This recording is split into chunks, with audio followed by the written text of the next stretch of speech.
दर्पण स्टूडियो। लोकतिलकम सत्यतवत्ता विभूषणम अमरकृत शरणम प्रबुद्धं लोकजीवनम प्रणय प्रवृत्त जगति परम वंदे चिरंजीवनं सत्पुरुषं। जय गुरु। सत्संगे उपस्थित श्रद्धेय ऋत्विक देवता इष्टप्राण दादा ओ मा এবং সকলকে আমার জয়গুরু। আজকে এই নারী সংস্থার ম্যাম যিনি এই আজকের এই উৎসবের আয়োজন করেছেন এবং তাদের এখানকার প্রতি প্রত্যেকের ছোট ছোট বাচ্চারা যারা এখানে থাকেন, আমরা ঠাকুরের কাছে প্রার্থনা করব তাদের তারা সকলের যেন ইষ্টপ্রাণ হয়ে এভাবে চলতে পারে, ঈশ্বরকে মাথায় নিয়ে ঠাকুরকে মাথায় নিয়ে যেন জীবনের প্রতি মুহূর্তে চলতে পারে। আমরা এটাই তাদের কাছে প্রার্থনা করবো এবং সারা বছর যেন ভালো থাকে, সুস্থ থাকে এবং ঠাকুরকে নিয়ে চলতে পারে। আমরা যেন সবাই আরো মঙ্গলতর ইষ্টমুখী হয়ে উঠতে পারি। তো আমি জানতামও না যে আজকে আমার এখানে আসাটা হবে, সৎসঙ্গে উপস্থিত হতে পারাটাও কিন্তু অনেক ভাগ্যের ব্যাপার, তাই না? ঠাকুর তো তাই বলছেন যে সদ্গুরুর শরণাপন্ন হও, সৎনাম মনন করো আর সৎসঙ্গের আশ্রয় গ্রহণ করো। আমি নিশ্চয়ই করে বলছি তোমাকে আর তোমার উন্নয়নের জন্য ভাবতে হবে না। তো আমরা ঠাকুরেরই তার দয়াতে ছাড়া, আমরা তো মানি যে তার দয়া ছাড়া একটা গাছের পাতাও নড়ে না। তো তার আশীর্বাদ ছাড়া, তার ইচ্ছে ছাড়া কিন্তু সৎসঙ্গে উপস্থিত হতেও পারা সম্ভব হয় না। তো আমরা সত্যি ভাগ্যবান আজকের আমরা এই শুভ রবিবার দিনকে এসে উপস্থিত হয়েছি, তার দয়ালের আত্মচরণে নিবেদন করছি, একসাথে সমবেত গান সংকীর্তন প্রার্থনা করতে পারলাম। আমি একদমই জানতাম না আমি এই সুযোগটা পাবো ঠাকুরের কথা বলার। আমি আমার জীবনের কয়েকটা ছোট্ট ছোট্ট ঘটনা বলি। আমার যে এখানে এনআইটি আসাতে মানে আমি এখানে আপনাদের দেখি এত ভালো লাগে। এই যে উৎসব আমরা কেন করছি, উৎসবে আমরা সামিল হয়েছি, আমরা কেউ কাউকে তেমন করে চিনি না, অথচ ঠাকুরের দয়ায় কত রকমের মানুষের সাথে জীবনে যে দেখা হলো এই অল্প অল্প ছোট্ট জীবনে দেখলাম, সেটাই ভাবি, অবাক লাগে। ঠাকুর বলছেন এক আদেশে চলেন যারা তাদের নিয়ে সমাজ গড়া। আমরা আমাদের জাতি ভেদ দেশ সবকিছু ভুলে আমরা কিরকম ঠাকুর আছেন, আমরা সবাই এক, আমরা যেন সবাই তার সন্তান। আমাদের কখনো মনে হয় না এই মানুষটাকে তো আমি চিনি না, কোনোদিন তো দেখিনি। আমার রিসেন্টলি আমি নেপালে গিয়েছিলাম আমার একটা কনফারেন্সের কাজে। তো সেখানে দেখলাম তাদের ভাষা আমি বুঝি না, আমার ভাষা তারা বোঝে না। তো সেই সৎসঙ্গ বিহারের কাঠমান্ডুতে ছিলাম তখন ওখানকার দাদা ও মায়েরা এত আপন করে নিলেন, মানে দিনে দুবার করে আমি লাঞ্চ করছি, দুবার করে ডিনার করছি, মানে কি হচ্ছে আমি বুঝতে পারছি না। ঘর থেকে বোর্ড আসছে যে ওর দেখাশোনা করো, এবার সবাই মিলে পড়েছে, লেগে পড়েছে আবার দেখাশোনা করতে। তো আমি অবাক হলাম যে এই যে ঠাকুরের আদর্শ মেনে চললে তিনি সবকিছুর দেখভালের দায়িত্ব আমার বাবা বলছে আমরাও বোধহয় তোর জন্য এতটা ভাবি না যতটা মালিক ভাবছেন। তো আমরা এইরকমই আর কি, এই যে ঠাকুরকে ধরে এত আত্মীয় স্বজন, এই যে উৎসব এখানে সবাই সমবেত হয়েছে, আত্মীয় মানে তো আত্মার সাথে সম্পর্ক, আমাদের সবার যেন একটা অদ্ভুত আত্মার সাথে সম্পর্ক হয়েছে একমাত্র ঠাকুরকে কেন্দ্র করে, ঠাকুরকে মাথায় নিয়ে আমাদের সব কাজ ফেলে আমাদের যে যার সমস্ত কিছু রেখে তার জন্য একটা সময় বার করে নিয়েছি যে এখানে গেলে আমাদের অনেক মানুষের সাথে পরিচয় হবে, আবার আমাদের সম্পর্কটা, আমাদের যে সামাজিক সম্পর্ক, সামাজিক দায়িত্ব, মূল্যবোধ এগুলো আরো অনেক বেশি বৃদ্ধি পাবে। তার প্রতি ইষ্টের প্রতি যার যেখানে সময় দেয় তার প্রতি সেটার প্রতি তার ভালোবাসা বাড়ে। আমরা যেমন ঠাকুরের জন্য সময় দিলে ঠাকুরের প্রতি আমাদের ইষ্টের প্রতি টান বাড়বে, ভালোবাসা বাড়বে। আমরা যদি মানুষের সাথে সময় দিই তাহলে মানুষের সাথে আমাদের সম্পর্ক বাড়বে। ঠাকুর বলছেন যত পারি মানুষ আপন টাকা পর, যত পারিস মানুষ ধর। মানব সম্পদের উপর তিনি এত জোর দিয়েছেন যে মানুষই আসল, সব ভুলে মানুষের ভালোবাসাকে তিনি এত জোর দিয়েছেন, মানুষের উপর এত জোর দিয়েছেন। আমরা সেই যে ভালোবাসার টানে ছুটে এসেছি, ইষ্টের টানে ছুটে এসেছি এখানে। তো এটা আমাদের সত্যি বড় পাওনা। তো আমার হস্টেলে থাকাকালীন আমার একটা বান্ধবী আমায় জিজ্ঞেস করে তুই এসব ভগবান এগুলো একটু পুরনো ব্যাকডেটেড না? আমি বললাম তাই, তো গুগল যদি এক্সিস্ট করতে পারে তাহলে হোয়াই নট গড, তাই না? তো বলছে আজকাল তো গুগলের জামানা, আমরা যা কিছু প্রবলেম সলভ এখানেই করতে পারি, তাহলে কি গড এক্সিস্ট করে কি করে না? তা বলে ঠিক আছে। তো আমার এই দু বছর এখানে মানে জীবনে ও প্রত্যেকটা মুহূর্তে আমাকে দেখে, টাইম তো এটা কেন করিস, ওটা কেন করিস, প্রার্থনা কেন করছিস, প্রত্যেকটা কারণ। তো আমিও কখনো ভাবিনি যে সত্যি তো এই প্রশ্নগুলো তো এরকম ভাবে আমরা কখনো ভেবে দেখিনি। আমরা কেন ভোরবেলা উঠছি, কেন নাম ধ্যান করছি, কেন প্রার্থনা করছি, আবার তাও আবার টাইম ধরে ধরে।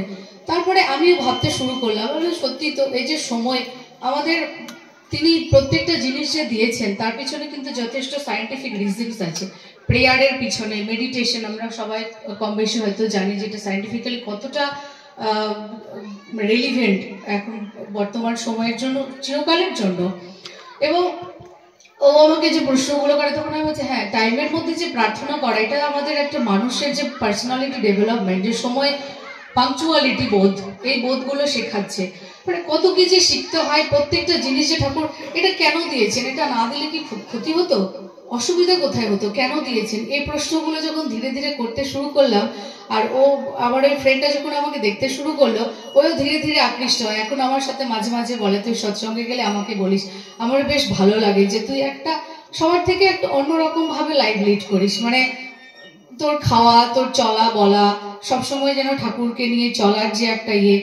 তো আমার মনে পড়ে আমি ছোটবেলায় খ্রিস্টান মিশনের স্কুলে পড়তাম, হস্টেলে। আমি খুব একটা ছোটবেলায় দীক্ষা নিয়েই মিশনে চলে গেছিলাম। তো সেখানে আমাদের প্রত্যেক রবিবার করে চার্চে যেতে হতো। তো জেসাস ক্রাইস্ট বলছেন যে জেসাস ক্রাইস্টের শিষ্যরা যারা ছিলেন বেশিরভাগটাই ছিলেন মানে ফিজারম্যান, জেলে। তো ওরা যখন ইয়ে করে, তো জেসাস ক্রাইস্ট ওদেরকে বলছে যে you are not the fisherman, you are fisher of the man. মানুষ ধরার কথা তিনি বারবার করে বলছেন যে মাছ ধরার কথা নয়, মানুষ ধরো। তো কি ওদেরকে তখন জেসাস ক্রাইস্ট শেখাচ্ছেন যে তোমরা যখন জেলেরা যখন জাল ফেলো তখন কি তোমরা দেখো যে আজকে শুধু ট্যাংরা ধরবো, আজকে শুধু ইলিশ ধরবো, দেখো না তো। তো আমরাও যখন মানুষ ধরবো আমরা কিছু দেখবো না, সেই মানুষটার জাত ভেদ, ওর ভালো মন্দ, পাপী না সাধু, কিচ্ছু দেখবো না, irrespective of their caste, whatever identity they have. But আমাদের সবাইকে ধরতে হবে এবং সবাইকে ইষ্টের কাছে নিয়ে আসতে হবে। এটাই হচ্ছে তার একমাত্র, তিনি সবসময় চেয়েছেন মানুষের কল্যাণ, মানুষের ভালো লাগা, মানুষের ভালো করার জন্য, যেন অন্যের করার মধ্যে দিয়ে যেন আমার আনন্দটা ফুটে ওঠে। তো আমরা এই চেষ্টাটাই করব যে আমরা যেখানে থাকবো, যেখানে যাব, ঠাকুরকে নিয়ে যেন আমরা চলতে পারি, ইষ্টময় জীবনযাপন করতে পারি, আরো তরো যেন তার দিকে এগিয়ে আসতে পারি। এবং আমাদের যারা ছোট ছোট, আমাদের বয়সে যারা ছোট ছোট ছেলেমেয়েরা বাইরে থাকে, হস্টেলে থাকে, তাদেরকে অ্যাকচুয়ালি আমরা যারা সৎসঙ্গী আছি তারা তো ঠিক আছি, কিন্তু যারা ছোটরা তারা কিন্তু তাদের অনেক রাস্তা আছে ডাইভার্ট হয়ে যাওয়ার, অনেক প্রলোভন, অনেক রকমের ডিস্ট্রাকশনস থাকে। এবং তাদেরকে আমরা আরো চেষ্টা করবো যাতে তাদেরকে তুলে আনা যায়। তাদের রাস্তাটা কিন্তু তাদেরকে কুপথে বা ভুল পথে নিয়ে যাওয়ার জন্য বহুত রকমের মানুষ আছে, বহু রকমের উল্টোপাল্টা আমাদের মোবাইল থেকে শুরু করে নানান রকমের ডিস্ট্রাকশনস। এবং আমি এটাই অনুরোধ করব সবাইকে যেন আমরা আমাদের ছোটরা যারা আছে, কারণ ওদের মধ্যে সবসময় একটা কনফ্লিক্ট চলে যে science or religion, god or Google, এরকম একটা ডিলেমা চলে যে কে বেশি আমাকে এফেক্ট করছে, কে এক্সিস্ট করছে, কে মানে তাদের অনেক ভুল পথে রাস্তা যাওয়ার অনেক রাস্তা আছে। আমরা চেষ্টা করবো আমাদের ছোট ছোট যারা আছে, যারা স্কুলে কলেজ বা বাইরে পড়াশোনা করে, তাদেরকে বারবার করে ঠাকুরের কথা বলতে, তাদের ইষ্টের দিকে তুলে, ইষ্টের টানে তাকে রাঙিয়ে তুলতে। এবং আমাদের তো জীবন্ত আদর্শ আছেন, তার দিকে রাঙিয়ে দিতে। আমার যেমন ঠাকুরের প্রতি সেরকম আমার কিন্তু খুব একটা ছোটবেলা থেকে দীক্ষিত, কিন্তু ওই আচার্য সঙ্গ বা পূজনীয় অবিন্দ সঙ্গ না করলে আজকে হয়তো এই জায়গাতে থাকতে পারতাম না। পূজনীয় অবিন্দ ধরে ধরে আমি যখন পূজনীয় অবিন্দের কাছে প্রথমবার গিয়েছিলাম, আমার মা নিবেদন করছে, আমি আছি দাঁড়িয়ে, আমি তো তেমন, আমাকে প্রথমবার দেখে বলছেন আমি তোকে চিনি অনেক আগে। আমি বলছি আমি তখন খুব আর্গুমেন্টেটিভ মাইন্ড আমার। তো আমি বলছি আমি কিন্তু আপনাকে কোনোদিন দেখিনি। উনি বলছেন আমি তোকে বহু আগে চিনি। আমি বলছি আমি কিন্তু আমার কোনোদিন দেখিনি। তো এরকম করে কথা হলে তারপরে আমার হাত দুটো ধরে বলছেন আমার তোর মতন মানুষ খুব দরকার, তুই আমার উপর কাজ করবি, একসাথে আমরা কাজ করব। আমি তখন আমার কিন্তু ধারণা ছিল না উনি কে কি, অত খুব একটা ইয়ে ছিল না। এবং তিনি ধরে ধরে শিখিয়ে দিলেন যে কিভাবে কাকে ভালোবাসা, আমরা যে ভালোবাসা বলি, আমাদের সবার যে বললাম ছোট ছেলেমেয়েরা কেন বাইরে গেলে এতটা ডিস্ট্রাকশন হয়, ভালোবাসার অভাব। আপনারা তাকিয়ে দেখবেন আপনার ছেলেমেয়েরা যারা ভুল পথে যায়, আরো অন্যান্য যা কিছু করে, মদ খায়, ভুল সঙ্গ যায়, একটাই কারণ, ভালোবাসার অভাব। তাদের যদি ভালোবাসা জীবনে থাকে, তাদের জীবনে যদি পূজনীয় অবিন্দ থাকেন আষ্টে পৃষ্ঠে জড়িয়ে, এবং তাদের জীবনে যদি আচার্যদের থাকেন, আমার মনে হয় না তাদের ভুল পথে যাওয়ার কোনো অপশন আছে। তো আমি এটাই চেষ্টা করবো যে তিনি যেভাবে ধরে ধরে, একদম হাতে ধরে ধরে কাকে ভালোবাসা বলে, ভালোবাসা কি, ধরে ধরে শিখিয়ে দিলেন। এবং আমার মতো আমি পুরো চ্যালেঞ্জ করেছিলাম, আপনি যাই হন না কেন, আপনি কোনোদিন আমাকে দিয়ে এটা করাতে পারবেন না, আপনি কোনোদিন এটা করাতে পারবেন না, কিন্তু করাচ্ছেন সেটাই যেটা তিনি চেয়েছিলেন, অটোমেটিক হয়ে যাচ্ছে যেন।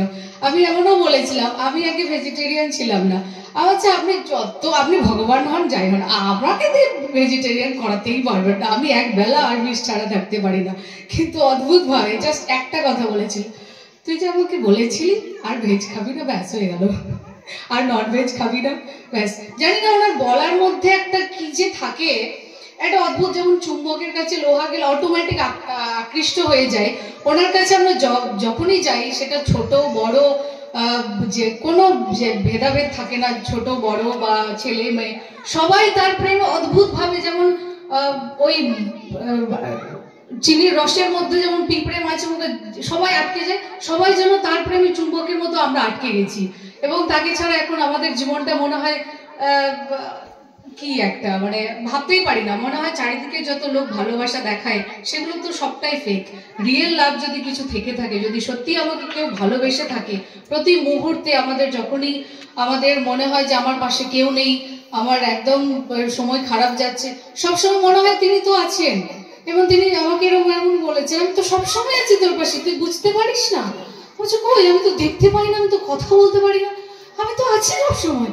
তো এই যে তিনি যে ফিলটা করাচ্ছেন যে আমি তো সবসময় দেখি তুই কি করছিস, কি, তো এই যে বোধটা আমরা ভাবি যে আমরা দেওঘরে গেলেই বুঝি তার দেখা পাবো, তিনি সদা সর্বদা অতন্দ্র প্রহরীর মতন আমাদেরকে পাহারা দিয়ে যাচ্ছেন। এই বোধটা আমাদের ভীষণ দরকার, আমাদের স্পেশালি আমাদের ইয়াং জেনারেশন যারা আছে। তো আমরা চেষ্টা করবো সকলের কাছে এটা প্রার্থনা, আপনারা বড়রা যারা আছেন, শ্রদ্ধেয় গুরুজনেরা, তারা তো ইষ্টপ্রাণ মঙ্গলময় জীবন যাপন করছেন, এবং চেষ্টা করবেন আপনাদের সন্তানদেরকে আরো ইষ্টের রঙে রাঙিয়ে তুলতে। দেখবেন যে আর তারা ভুল পথে যাবে না, পরে আপনাদের আর চিন্তা করতে হবে না যে আমার ছেলেটা মেয়েটা কেন ভুল পথে গেল। তার কাছে আমরা বলি যে আমরা গার্জেন, তিনি গার্জেন, তার হাতে দিয়ে দিন, আপনাকে আর ভাবতেই হবে না কোনো কিছু নিয়ে। তো এটাই আমরা চেষ্টা করবো, আরো যেন তার মনের মতন হয়ে ওঠার চেষ্টা করব। সকলের মঙ্গল প্রার্থনা করি। জয় জয়। চন্দনা মা এত সুন্দর করে বলার পর আর কিছু বলার থাকে না। কি করে আমরা ঠাকুরের সাথে যুক্ত হওয়া চাই, আর আচার্যদেব এবং পরম পূজ্যপাদ শ্রী অবিন্দাতার সাথে যুক্ত থাকলে কিন্তু সেই ঈশ্বরের প্রতি প্রেম ভাব জাগে। জীবনে চলতে গেলে যা যা দরকার, শক্তি, বুদ্ধি, প্রেরণা, আমরা সবকিছু সেখান থেকে পাই। শ্রী শ্রী ঠাকুর বলছিলেন সৎসঙ্গীকে, হুই সৎসঙ্গী। তারপর তিনি বললেন সৎসঙ্গী সে ভাবতে হবে যে I am the companion of everyone's life and growth, আমি প্রত্যেকের বাঁচা বাড়ার সেবক। তখন সৎসঙ্গীদের identity, I am the companion of everyone's life and growth, আমি প্রত্যেকের বাঁচা বাড়ার সেবক। আবার হাজারনন্দাকে একটা কথা বলছিলেন শ্রী শ্রী ঠাকুর, যে প্রত্যেকের যেটা ইন্ডিভিজুয়ালিটি, ব্যক্তিত্ব, এই ব্যক্তিত্বটাকে এমন ভাবে প্রমিনেন্ট করতে হবে যে গ্রাম, পরিবার, গ্রাম, শহর, জেলা, রাষ্ট্র, সর্বক্ষেত্রে তারা যাতে তাদের যে পরিবেশটাকে প্রস্তুত করে রাখতে পারে। কত বড় রেসপন্সিবিলিটি। এবং ঠাকুরের যে ফিলোসফি, তার উদ্দেশ্য এখান থেকে বেরিয়ে আসে। কিন্তু হাজারনন্দাকে বলছিলেন যে একটা পরিবার, তারপর সমাজ, জেলা, রাজ্য, এই সব কিছুকে প্রস্তুত করে রাখতে হবে। প্রস্তুত করে মানে কোনো সমস্যা হলে যেন সৎসঙ্গীরা সেটাকে সমাধান করতে পারে, অতটুকু ক্ষমতা প্রত্যেকে সেটা অ্যাচিভ করতে হবে। ঠাকুর বলছে যে এই বাণীগুলি, যে আমরা বিভিন্ন বাণীগুলি যে পাই, মেসেজেস, ঠাকুরের বিভিন্ন জীবন চর্যার যে বাণীগুলি, ঠাকুর বললেন এগুলি তো সংঘাত। মানুষ যখন সংঘাতে পড়ে যায়, যখন বিপদে পড়ে, সংঘাতে পড়ে, কোনো উপায় থাকে না, সেগুলির থেকে রক্ষা পাওয়ার মহামন্ত্র এই বাণী। যদিও সমস্ত বাণী কিন্তু মহামন্ত্র কিসের? এই বিপদ থেকে, সংঘাতগুলির থেকে আমি বেরিয়ে আসার মহামন্ত্র। মূলত ঠাকুর এই জিনিসটার উপর গুরুত্ব দিয়েছেন যে আমরা আমাদের হয়ে উঠতে হবে, না হলে হবে না। এই যে চন্দ্রনামা যে কথাটা বললেন যে তার পরিবর্তনের কথা, যে যুক্ত হয়ে কিভাবে আমরা এখনো আজকের দিনে আমরা যারা ঠাকুরকে দর্শন করিনি, কখনো এই অভাবটা আমাদের হয় না। দেখবেন যে আমি তো ঠাকুরের দেখিনি, আমি দর্শন করিনি, এই ভাবটা কারোর মনে কিন্তু এই কোয়েশনটা নেই। আর এটা রেফারেন্স একটা কথা বলছি, একবার সবাই বসা ছিল সিসি বর্দা আসনে, তিনি বলছেন এই তুমি ঠাকুরের শ্রীচরণ দেখেছো? বলে না। তারপরে একজনকে যখন আরেকজনকে জিজ্ঞেস করলেন, বলে তুমি দেখেছো ঠাকুরের শ্রীচরণ? বলে না। তবে ঠাকুরের শ্রীচরণ না দেখার যে অভাবটা ছিল, আপনার শ্রীচরণ দেখে সেই অভাব আমার পূর্ণ হয়ে গেছে। দেখুন, ঠাকুরকে আমরা দেখিনি, কিন্তু আমরা অভাব ফিল করছি না, ঠাকুরকে আমরা দেখিনি কেন? ওই যে আচার্যদেব আছেন, গোবিন্দদা আছে, ওনাদের চলন বলন, কথা বার্তা, মানুষের প্রতি প্রেম, যেটা চন্দ্রনামা উল্লেখ করলেন, ভালোবাসা, দায়িত্ব, রেসপন্সিবিলিটি। আজকের দিনে আমার সমস্যা গিয়ে একজনকে বললে পরের দিন আমাকে দেখলে সে ভাগবে। আর শ্রী গোবিন্দদা বলছেন কোনো সমস্যা পড়লে চলে আসবে যশোরীতে, আমি নিয়ে যাব। এভাবে অনেককে উদ্ধারের রাস্তা, একটা সঠিক পথ দেখিয়ে দিচ্ছেন ওনারা।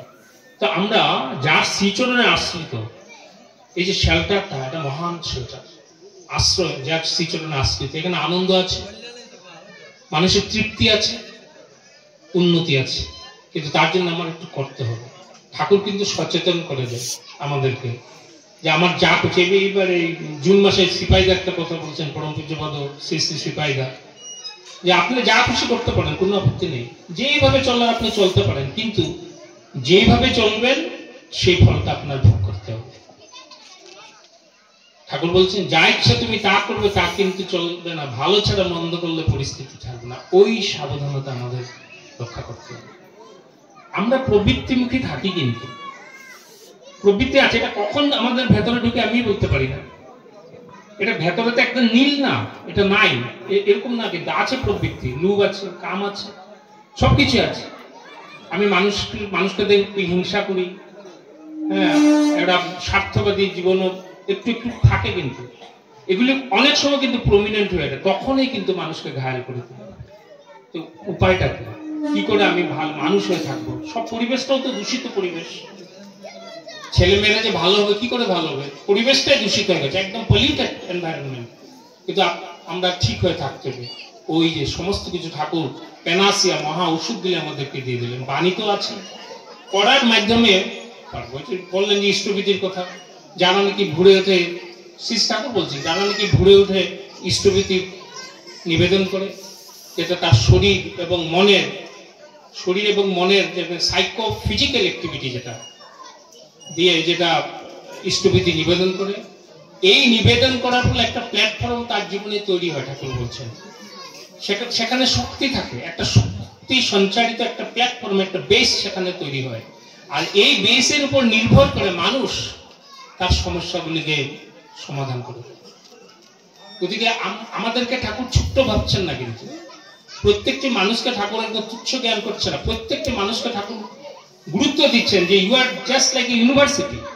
একটা ইউনিভার্সিটির মতন ঠাকুর আমাদেরকে দেখছেন, মানে তোমরা হয়ে উঠো যে ইষ্টভৃতি আমরা কি কতটুকু বা বুঝি। ম্যাটেরিয়ালিস্টিক, যেটা materialistic contest, psychophysical form of ascetic devotion, Thakur বলছেন ইষ্টভৃতি। এটা বাস্তব, ম্যাটেরিয়ালিস্টিক বাস্তব একটা জিনিস, যেটা সাইকোফিজিক্যাল অ্যাক্টিভিটির মধ্যে পড়ে আমার। আর এটা আমার ডিভোশন, ভক্তির পরিচয়। এই যে জিনিসটা আমি নিবেদন করে আমি আমার জীবনে শক্তি সঞ্চারিত করে রাখলাম, একটা প্ল্যাটফর্ম তৈরি হয়ে গেল। আর এই প্ল্যাটফর্মে যে শক্তি সঞ্চারিত হয়, এটা দিয়ে আমার জীবনের সমস্যা আমি সমাধান করে দিতে পারি। আর কি দিবেন ঠাকুর? তারপরে যদি আমরা ঘাবড়িয়ে যাই, তখন তো আছেন গিয়ে নিবেদন করলে পর ভালোবাসলে হয়ে যায়। ওই যে বলছেন না যে হাত ধরে চলার কায়দা শিখিয়ে, তা উই আর লাকি না, আমরা যথেষ্ট ভাগ্যবান। তাকে যদি ভালো নেন, বর্তমান যিনি আছেন আচার্যদেব, যার মধ্যে ঠাকুর লীলা করছেন, তার অঙ্গি ভঙ্গি, চলন, আচার, ব্যবহার, কথা বার্তা, দৃষ্টি, ফরসাইটেডনেস, সবকিছুতে ঠাকুর প্রতিফলিত হচ্ছে প্রত্যেক স্টেপে। থাকুক। তার ব্যক্তিত্বটাই হচ্ছে ইষ্টচেতন ব্যক্তিত্ব। এই মহান ব্যক্তিত্বর যখন সংস্পর্শে আমরা যখন থাকি, আমি যুক্ত হয়ে যেতে থাকি, মজবুত হয়ে যখন থাকি, তখন সমস্যা আসবে আমাদের জীবনে। ওই বললাম না, প্রবৃত্তি আছে, সব আসবে, কিন্তু ঘায়েল করতে পারবে না। ঘায়েল করে মানে আমাকে এমন করবে না যে আমি আর উঠতে পারছি না, যদি তার প্রতি আমার ভালোবাসা, প্রেম থাকে। গতিকে আমরা কনফিডেন্ট না, আমাদের যথেষ্ট আত্মবিশ্বাস আছে ঠাকুরের প্রতি, ভালোবাসা, প্রেম, আর এই শক্তিতে কিন্তু আমরা চলছি এবং চলতে থাকবো। এবং এই যে ধারাবাহিক যে সৎসঙ্গ আন্দোলন চলছে, মানুষের বাঁচা এবং বাড়ার যে আন্দোলন, যেটা I am the companion of everyone's life and growth, Thakur যে বলছেন, আমি প্রত্যেকটি সৎসঙ্গী। গতিকে এই আন্দোলন চলতে থাকবে। আর এই সমাজটা যেদিন ঠাকুরের আতুল শ্রীচরণের সবাই আশ্রিত হবেন অ্যাক্টিভলি, সক্রিয়ভাবে, তখন সমাজের চেহারায় পাল্টে যাবে, সমাজের চেহারায় পাল্টে যাবে। ঠাকুরের বলা আছে যে তোমরা তোমাদের প্রত্যেকের অন্তরে তখন সত্য যুগের মলয় হাওয়া স্পর্শ করবে। আর we are waiting for those days. আপনাদের সবার মঙ্গল প্রার্থনা করে আমার বক্তব্য শেষ করছি। জয় গুরু। এখন न्यूज़ बौराक दर्पण स्टूडियो।